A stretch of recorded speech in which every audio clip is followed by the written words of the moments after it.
Let's talk about an addiction that almost all of us have, but we don't even realize it. Nope, it's not your phone, it's not coffee, it's the addiction to the constant, non-stop noise inside our own heads. I'm talking about the act of thinking.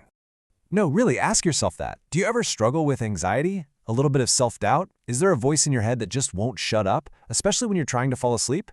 If you just nodded yes, then you're definitely in the right place. So, in this explainer, we're going to dive into the core idea from the viral book, Don't Believe Everything You Think. And trust me, it completely flips the script on how we're taught to deal with our problems. We're always told to think our way through it, right? Well, what if that very act of thinking is actually the source of all our suffering? So, where does all this suffering even come from? Well, the book says it all boils down to one single, foundational concept. Seriously, getting the hang of this one little distinction is the absolute key to taking back control of your mind. Okay, let's break this down. On one side, you have pain. Pain is inevitable. It's just a part of life. It's the raw sensation you get when you stub your toe or the initial shock of losing a job. But then there's suffering. And suffering, that's totally optional. That's the story we tell ourselves about the pain. It's all the extra mental commentary we layer on top. And this is where it gets really interesting. The book gives us this simple but super profound formula. Suffering equals pain multiplied by thinking. Now think about that. If you have a painful event, but that thinking variable is 0, what's the result? Suffering is also 0.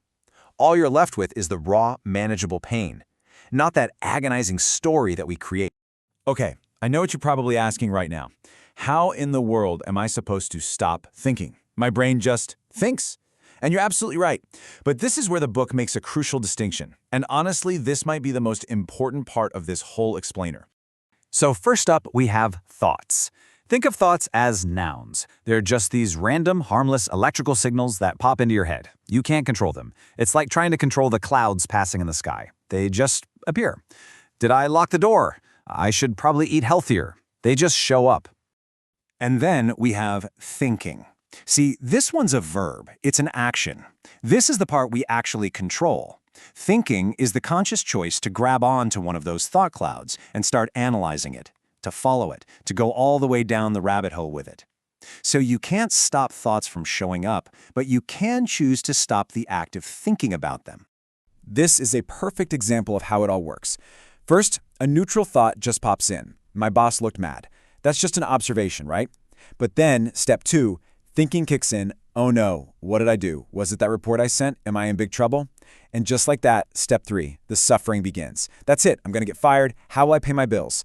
See how that harmless little thought cloud turned into a massive storm of anxiety, all because of thinking? So, this leads us to a huge paradox. Our whole society is built on worshiping the intellect. We're taught that if we just analyze a problem hard enough, we'll find a solution. But when it comes to our own emotional turmoil, that can be a major trap. This quote absolutely nails it. Trying to think your way out of anxiety is like trying to see the bottom of a lake while you're busy splashing around and stirring up all the mud. The more you try to figure it out, the cloudier and murkier your mind gets. You're just creating more mental noise. And think about it for a second. When do you really get your best ideas? Is it when you're stressed out, staring at a spreadsheet, forcing it? Probably not.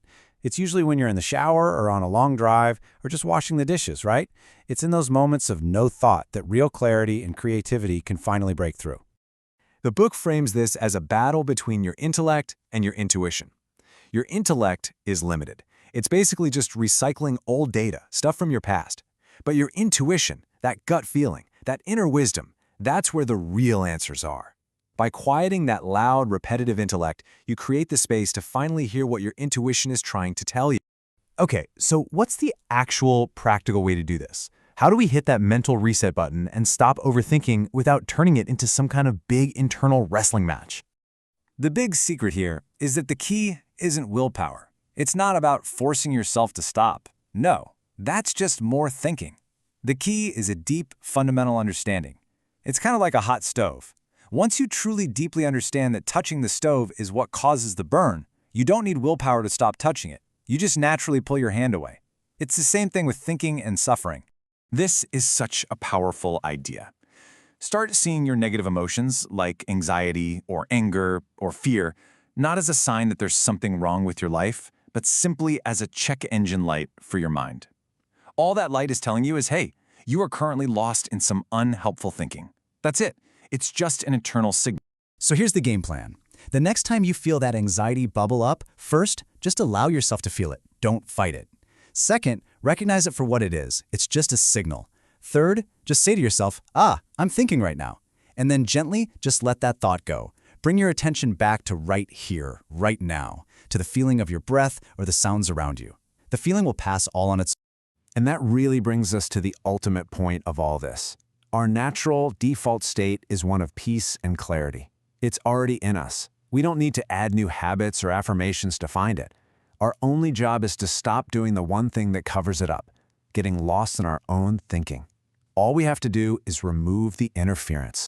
So, I'll leave you with this question to think about, or maybe not think about. Where are you when you get your absolute best ideas? In the shower? Driving? That moment when you first wake up? Just notice how in those moments you aren't really thinking hard at all. You're just being. And that right there is where all the magic is.